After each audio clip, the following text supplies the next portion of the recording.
नमस्कार। महाराणा प्रताप, मेवाड़ी सरदार महाराणा प्रताप। महाराणा प्रताप, अकबर और महाराणा प्रताप, आपने इतिहास में तो पढ़ा ही होगा कि महाराणा प्रताप और अकबर की भयंकर हल्दी घाटी में लड़ाई हुई थी। अक्सर जब भी कोई व्यक्ति इतिहास को पढ़ना प्रारंभ करता है तो सबसे पहले जिस युद्ध के बारे में पढ़ता है वो है हल्दी घाटी का युद्ध। तो आज पूरे हल्दी घाटी और महाराणा प्रताप पर कौन जीता था हल्दी घाटी के युद्ध में, वीडियो को पूरा वीडियो देखिए, वीडियो को लाइक कीजिए, सब्सक्राइब कीजिए और शेयर कीजिए। हल्दी घाटी, फिर आगे हमारे इतिहासकार कहते हैं कि इस युद्ध में महाराणा प्रताप पराजित हो गए थे। हल्दी घाटी युद्ध से संबंधित कुछ जानकारियां अकबर के इतिहासकार बदायूनी के किताब में कुछ सामान्य जानकारी जिससे पता चलता है कि युद्ध राणा जी ने जीता था। बदायूनी लिखता है कि इस युद्ध में राणा कीका की सेना ने 3000 सैनिक थे और हमारी सेना के 5000, मतलब संख्या में आधे। बदायूनी और आगे लिखता है कि युद्ध के प्रारंभ में मेवाड़ी सेना इतना भीषण प्रहार किया कि हमारी सेना बनास नदी के पास 16 किलोमीटर भागी। तो भागती कौन सी सेना है? जो हारती है या डरती है वही भागती है, जीतने वाली पीछे जाती हैं भगाने के लिए। बदायूनी आगे लिखता है कि जब युद्ध की बाद हमारी सेना गोकुंदा में थी तो हमें यह डर था कि कहीं मेवाड़ी सेना हमारे ऊपर आक्रमण ना कर दे। इस डर से हमने चारों ओर बड़ी बड़ी खाइयाँ और दीवारें बनाई। तो बताओ, इस डर की कौन सी सेना जिसके अंदर डर होगा तो वो डर वाली क्या जीत पाएगी? इससे पता चलता है कि अकबर की सेना हारी थी और हारने वाली थी और हारी थी।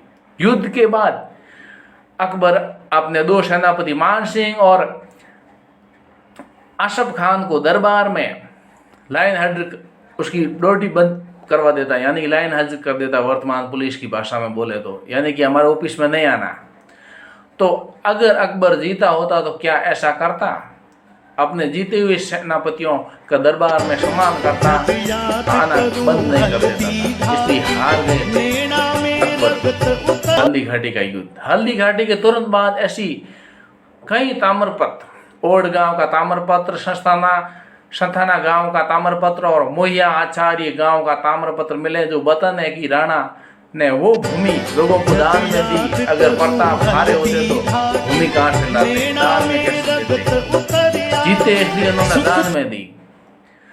जून 1576 में हल्दी घाटी का युद्ध अगर अकबर जीता तो अक्टूबर 1576 में ऐसा क्या हुआ कि अकबर को खुद मेवाड़ में आक्रमण करने आना पड़ा? ये सब यही कारण है जो बताते हैं कि हल्दी घाटी का संग्राम महाराणा प्रताप ने जीता था। तो कृपया करके कोई ये नहीं कहे कि युद्ध अनिर्णित रहा, अकबर जीता था, ये कोई नहीं बोले। ये युद्ध महाराणा और मेवाड़ी सेना ने जीता था और ये हमारे गौरव की बात है, इतिहास में गौरव की बात है। महाराणा प्रताप द्वारा मुगल अकबर के विरुद्ध लड़े गए दीर्घकालीन स्वतंत्रता संग्राम अदम्य सेनानी, पराक्रम और सोलंकी शासक एवं भीमट क्षेत्र के गौरव वीर शिरोमणि राणा पूजा, जिन्होंने 1576 के हल्दी घाटी युद्ध में महाराणा प्रताप का साथ दिया।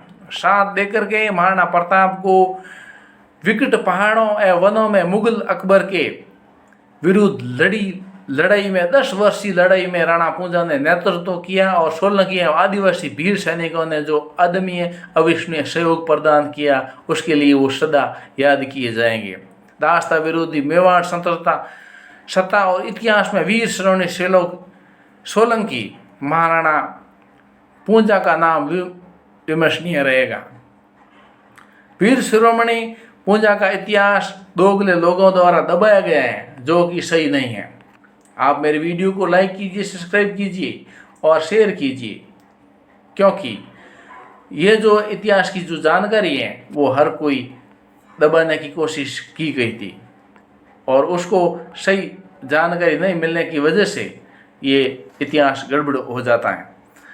तो ये जो महाराणा प्रताप और अकबर के बीच में जो हल्दी घाटी का युद्ध हुआ था वो अनिर्णित नहीं रहा था, उसमें महाराणा प्रताप ने विजय हासिल की थी। आज उनके 1576 कितने साल हो गए 1576 में हल्दी घाटी महाराणा सेना ने जिस प्रकार से युद्ध किया वो हमें याद होना चाहिए, लेकिन इतिहासकारों या कुछ लोगों के द्वारा इतिहास को तोड़ मरोड़ करके पेश किया गया। और महाराणा प्रताप का भाला, महाराणा प्रताप का चेतक घोड़ा और महाराणा प्रताप का वो स्थान जहाँ पर उन्होंने चेतक छलांग लगाई थी और फिर गिर पड़े थे। और अब महाराणा प्रताप ने जंगल में रह करके घास की रोटियां खाई, और फिर एक ऐसी कविता भी है, घास की रोटी बनाई, और उसको भी बिलावल वो भी लेकर के भाग गया।